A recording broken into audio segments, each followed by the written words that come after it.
dan bahagia, Ibu Bapak guru hebat dan praktisi pendidikan, dimanapun Anda berada. Kali ini, Ibu Bapak akan melihat contoh situasi pembelajaran di sebuah kelas tingkat sekolah dasar yang menerapkan pembelajaran berdiferensiasi. Mari kita saksikan bersama-sama.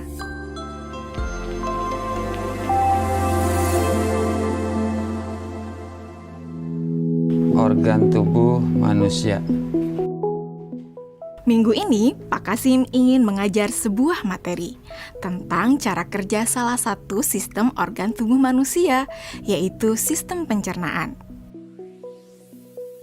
Adapun tujuan pembelajarannya adalah melalui diskusi kelompok dan penugasan mandiri. 1. Murid dapat menjelaskan fungsi organ pencernaan pada manusia. Kedua, murid dapat membuat model dan menunjukkan cara kerja sistem pencernaan manusia. Sebelum pembelajaran dilakukan, biasanya saya akan melihat tujuan pembelajaran atau target apa yang akan saya capai pada hari itu. Setelah itu, saya melihat data atau informasi terkait murid-murid saya untuk menentukan strategi pembelajaran yang tepat dan penilaian yang sesuai. Saat merencanakan pembelajaran, Pak Kasim mempersiapkan beberapa sumber belajar yang menurutnya akan membantu murid-muridnya belajar sesuai dengan kebutuhannya. Sumber daya belajar yang disiapkan diantaranya adalah sebuah poster, berbagai bacaan yang memuat pembahasan tentang bagaimana organ pencernaan bekerja dari beberapa sumber. Ada yang berupa beberapa buku bacaan dengan tingkat kesulitan berbeda-beda, artikel sederhana, mengunduh sebuah video singkat yang sesuai dengan apa yang ia ingin anak-anak pahami, membuat kartu-kartu pertanyaan untuk membantu murid mengkonstruksi sendiri pemahaman mereka tentang cara kerja sistem organ pencernaan dengan menjawab pertanyaan. Sumber belajar yang beragam ini tentunya tetap sesuai dengan tujuan pembelajaran yang ingin dicapai, atau dengan kata lain mengimplementasikan diferensiasi konten.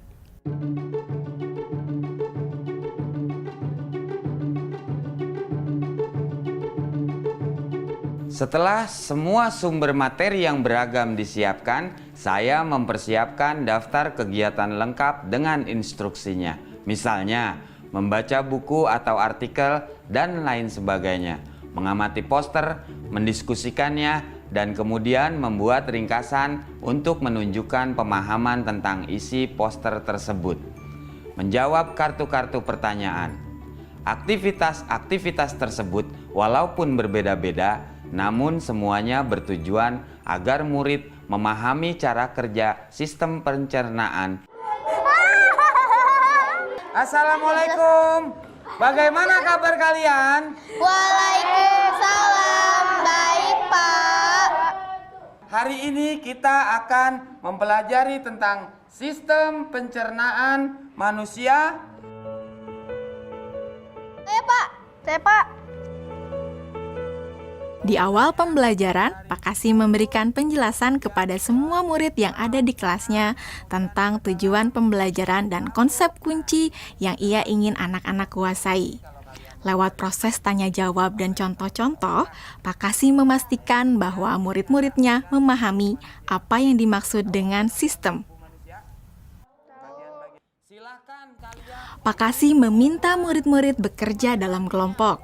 Untuk penugasan kali ini, Pak Kasim telah mengelompokkan murid berdasarkan tingkat kemampuan murid membaca.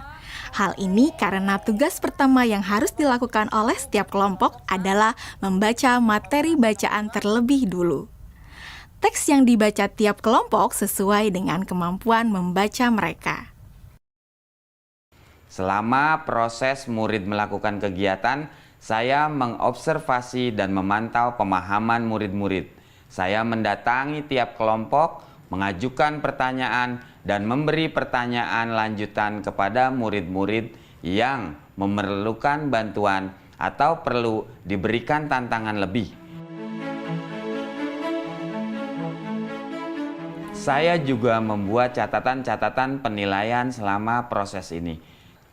Setiap jawaban murid, pertanyaan murid, saya perhatikan dan menggunakan informasi ini untuk menyesuaikan tingkat bantuan yang akan saya berikan pada murid atau berdiferensiasi proses. Sistem pencernaan adalah serangkaian jaringan organ yang bekerja untuk mencerna makanan. Organ pencernaan antara lain meliputi mulut, kerongkongan, lambung, usus kecil, usus besar, rektum, anus.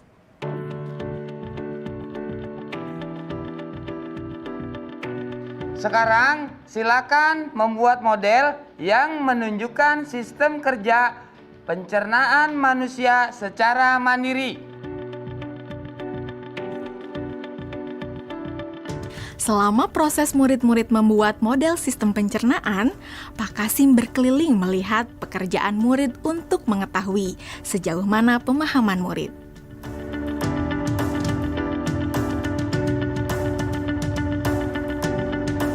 Di akhir pembelajaran, saya melakukan kegiatan refleksi, di mana refleksi tersebut digunakan untuk mengapresiasi murid, untuk mengetahui atau menilai sejauh mana pemahaman murid tentang topik yang sedang dipelajari, untuk mengetahui bagaimana perasaan murid-murid ketika melakukan proses pembelajaran.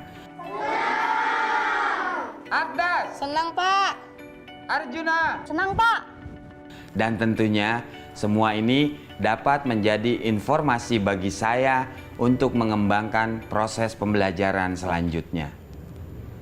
Ibu dan Bapak guru hebat, demikian video singkat salah satu contoh penerapan pembelajaran berdiferensiasi di jenjang sekolah dasar. Tetap semangat, Ibu dan Bapak guru hebat. Salam dan bahagia.